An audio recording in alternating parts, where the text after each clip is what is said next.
Hello tout le monde, c'est Colépi pour No Liking Trading. Je viens d'enregistrer déjà auparavant cette vidéo et j'ai dû la refaire parce qu'il y a eu un bug audio, donc c'est un peu relou. Mais let's go, vous avez besoin d'informations et j'ai besoin de vous expliquer des trucs.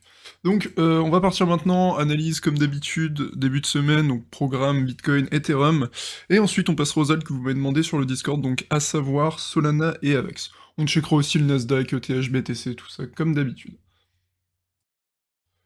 On va commencer direct avec l'analyse du Bitcoin. Donc le Bitcoin qui a été relativement calme ce week-end, comme tous les week-ends maintenant depuis un petit moment. On a du coup effacé le pourlot qui traînait sur le niveau ici, donc le niveau des 44 300. On avait un pourlot qui s'était mis, donc on passera après vite fait sur la TPO chart, mais le pourlot a été set ici, a été set ici et on l'a effacé ici, donc ce qui est toujours relativement propre à souligner. Je m'attends à relativement peu de volatilité avant mercredi, donc mercredi on aura quelques annonces du FOMC, et d'ici là les intervenants devraient être relativement calmes. Donc ce qu'on aimerait bien voir, moi je vois pas de raison particulière d'être ultra bearish. On est en phase de consolidation au-dessus d'une résistance, donc au-dessus de ce gros niveau là qu'on a bien galéré à passer des 45 500. Et j'ai pas de raison particulière d'être turbo bearish ici, et j'espère toujours avoir une nouvelle jambe haussière qui se dessine. Donc c'est complètement possible qu'on vienne retravailler ce niveau, voire qu'on aille chercher un petit peu en dessous, mais tant qu'on vient récupérer la Monthly Open et la Yearly Open, tout est ok à mon sens. J'espère toujours voir les 52K dans un avenir plus ou moins proche, mais je pense en tout cas que d'ici mercredi, ça devrait être relativement calme. On peut potentiellement faire peur, secouer un petit peu la machine, mais je reste assez confiant pour les prochains jours. À part si évidemment sur le FOMC, on a des sacrées mauvaises news, où là ça pourrait changer relativement la donne. Donc on a cette phase de consolidation du coup qui s'était fait ici, on a explosé avec une bougie de fort momentum, et on l'a comblé plus ou moins l'intégralité du gap qui s'y trouvait. Donc ici le niveau à tenir principalement, je vais me mettre en daily, mais vous voyez c'est très très clair étant donné qu'on a une superbe confluence. Donc une confluence EMA et EMA plus court terme, donc ce qui est relativement intéressant. Ici on a la EMA 200 qui a pour le moment été rejetée, donc c'est une EMA qui est surveillée par beaucoup d'intervenants, et donc c'est important de le souligner. À mon avis, il y a beaucoup de gens qui ont short sur ces niveaux, et on pourrait évidemment les punir en faisant une nouvelle jambe haussière. Pour le moment, pas de raison, encore une fois, de short, restez plutôt à l'affût sur ce qui peut se passer. Moi, personnellement, j'essaye plus de chercher des entrées longues que des entrées short pour le moment. Donc, le niveau à tenir principalement 46, 45 000, 46 000, et le niveau à aller chercher, pour moi, les 52 000. Donc on va passer rapidement sur la chart TPO, du coup le pourlot que je vous avais dit juste avant, il avait été set ici, on peut voir qu'il y a deux clusters ici, donc ce qui marque un pourlot, et on est venu l'effacer ici, et on a fait un vrai lot, donc ici sur le niveau des 44 200, c'était propre. Et maintenant ce qu'on peut voir c'est que sur la journée d'aujourd'hui, typiquement le pourlot il a été set également, donc il a 45 680, et il est très probable, donc évidemment vous allez dire je prends pas énormément de risques en disant ça, mais il est très probable qu'on aille rechercher au moins les 45 000, voire le pourlot qui est situé aussi ici, parce qu'un pourlot ça se détecte aussi s'il y a deux clusters et un directement après. Ce qu'on veut voir c'est plusieurs fois un cluster, comme ici, ça c'est un bon lot, et ça pareil. Ce qu'on veut pas voir c'est soit un lot qui est set donc directement avec deux clusters, soit un seul et deux clusters directement par la suite, ça c'est également considéré comme pour l'eau. Dans un... Excusez-moi. Dans un même temps, on a aussi des pour high qui se sont set ici et ici, donc sur les 48 200, et c'est pour ça que j'ai pas de raison particulière d'être turbo bearish à ce stade.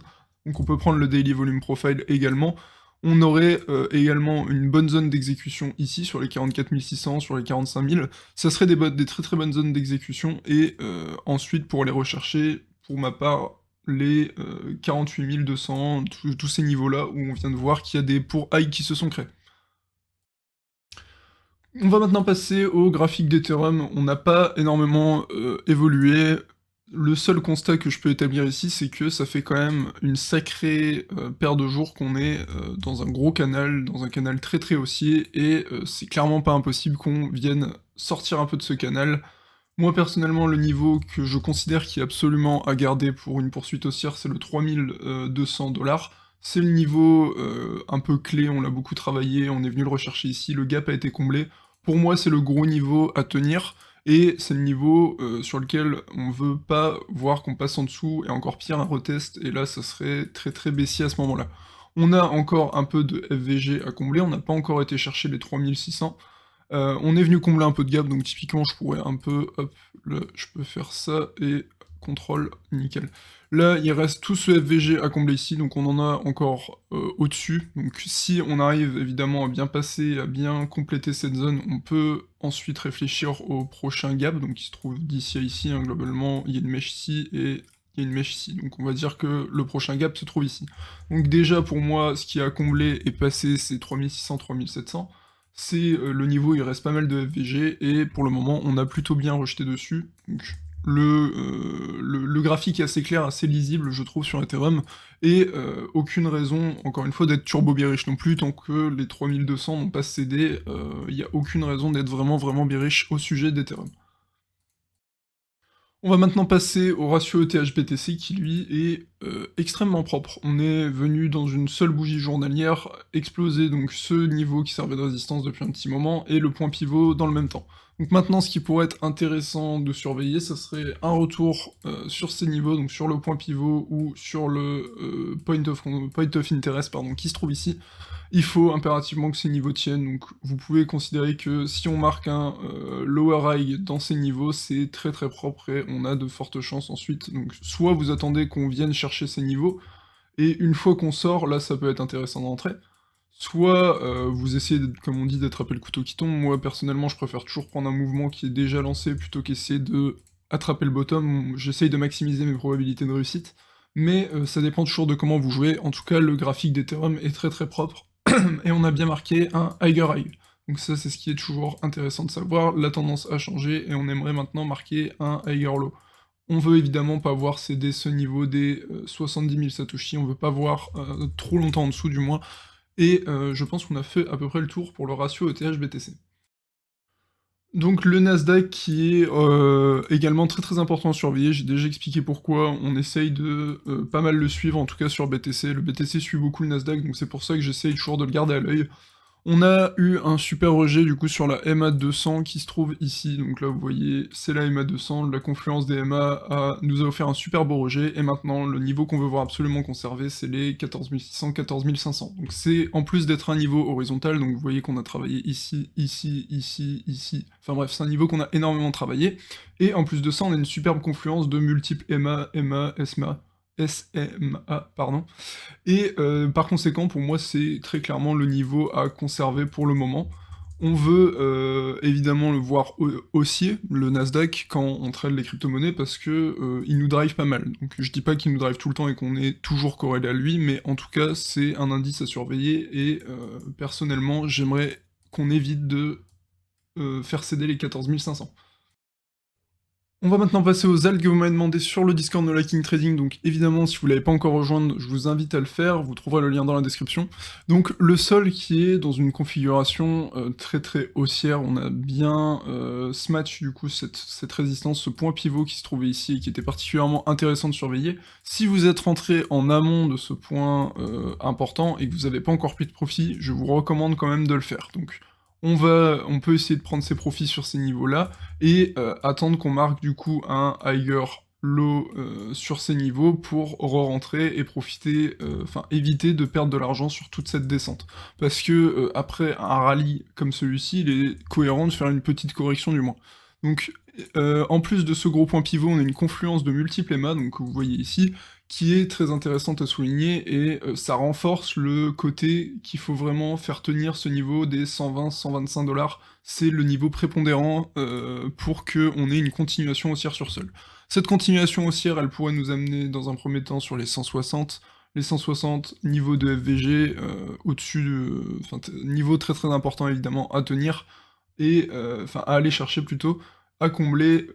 Je suis toujours pas over bullish, donc je pense toujours pas qu'on aura des nouveaux ATH en pagaille comme on a eu en 2021, mais je pense effectivement qu'on peut complètement rejoindre encore les 160 et les 190. Ça dépend énormément de Bitcoin évidemment, le ratio ETH-BTC est également bullish comme on vient de le voir, donc c'est pour ça que ça sert à rien d'être bearish sur les alts. Tout ce début d'année, je vous ai dit que j'étais bearish sur les alts. Vous avez vu que je me suis trompé, donc j'essaye de, trader maintenant la tendance. Je pense par contre qu'on est, sur globalement un bearish retest en fait, donc un retest de ces niveaux ici qui me paraîtrait, pertinent, avant une nouvelle jambe baissière qui cette fois-ci me donnerait mes niveaux d'achat, donc pour sol, mon achat long terme, je parle d'achat long terme, évidemment je peux spéculer sur ce genre de mouvement, mais en achat long terme, moi c'est les 60 voire 40 que j'aimerais bien, attraper sur sol. Concernant le ratio contre le BTC, on est un peu sur une configuration similaire. Le niveau qu'on veut voir tenir, c'est les 23 651 Satoshi, donc vous voyez qu'on a énormément travaillé ce niveau ici et ici, et également en tant que support, donc ici, ici, et encore une fois en tant que résistance ici. C'est le niveau qu'on veut voir tenir, donc une nouvelle jambe comme ceci me paraîtrait très très cohérente concernant le sol. Après, on arrivera dans la weekly supply, et là, il faudra être beaucoup plus méfiant. Donc on va maintenant passer au AVAX que vous m'avez pardon, également beaucoup demandé. Donc le AVAX, il est dans une configuration assez haussière, donc comme une majorité des alts, le ratio ETH-BTC est bullish, une majorité des alts look bullish. Le truc, c'est que on consolide en plein sur cette résistance. Donc est-ce que on short? Est-ce que toute cette prise de liquidité doit vous pousser à short? Je serais pas preneur d'un short sur AVAX pour la simple et bonne raison que je pense que même s'il y a réintégration, donc s'il y a une petite réintégration qu'on vient chercher sur ces niveaux-ci, si le si le BTC remonte des signes de force, il y a de très fortes chances pour qu'on vienne juste exploser les 96 $. Donc c'est pour ça que j'ai très peu d'intérêt à chercher une entrée short sur AVAX, même s'il y a de la liquidité qui a été prise au-dessus, même si il s'avère qu'au final on va aller à zéro, je regretterai pas de ne pas avoir pris ce short là parce qu'il me semble pas pertinent.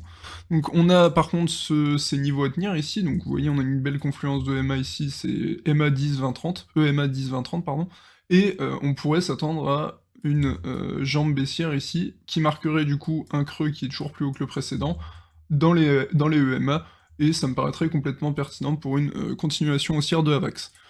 Par contre, contre le BTC, c'est assez moins joli, dans le sens où, en fait, on est vraiment bloqué sous ce niveau des 21 000 Satoshi, 21 800, 21 900. On est vraiment bloqué, donc ça se voit très très facilement. Vous voyez ici, ici, ici, on n'arrive vraiment pas à s'en affranchir, et pour l'instant, on continue de le rejeter. Donc évidemment, je pense que si BTC remet un coup de fouet, remet une jambe haussière, il y a de très fortes chances que Avax le superforme et qu'on aille revenir sur ces niveaux des 25 000 Satoshi qui sont notre ATH face au Bitcoin. Mais en tout cas, le graphique AVAX long terme est toujours très très haussier, c'est assez impressionnant de voir comment il résiste très bien aux aléas du Bitcoin. Voilà pour aujourd'hui l'équipe, j'espère que ça vous aura aidé, j'espère que ça vous aura plu, si c'est le cas, évidemment n'oubliez pas le pouce bleu et l'abonnement, c'est hyper important pour nous soutenir. Je vous invite également à rejoindre le Discord de King Trading, encore une fois, dont vous trouverez le lien dans la description. Et pour terminer, notre partenaire officiel pour trader les crypto-monnaies, c'est Bybit, et vous trouverez un lien de parrainage dans la description. Sur ce, je vous souhaite à tous un bon début de semaine, et surtout un bon trading. Salut!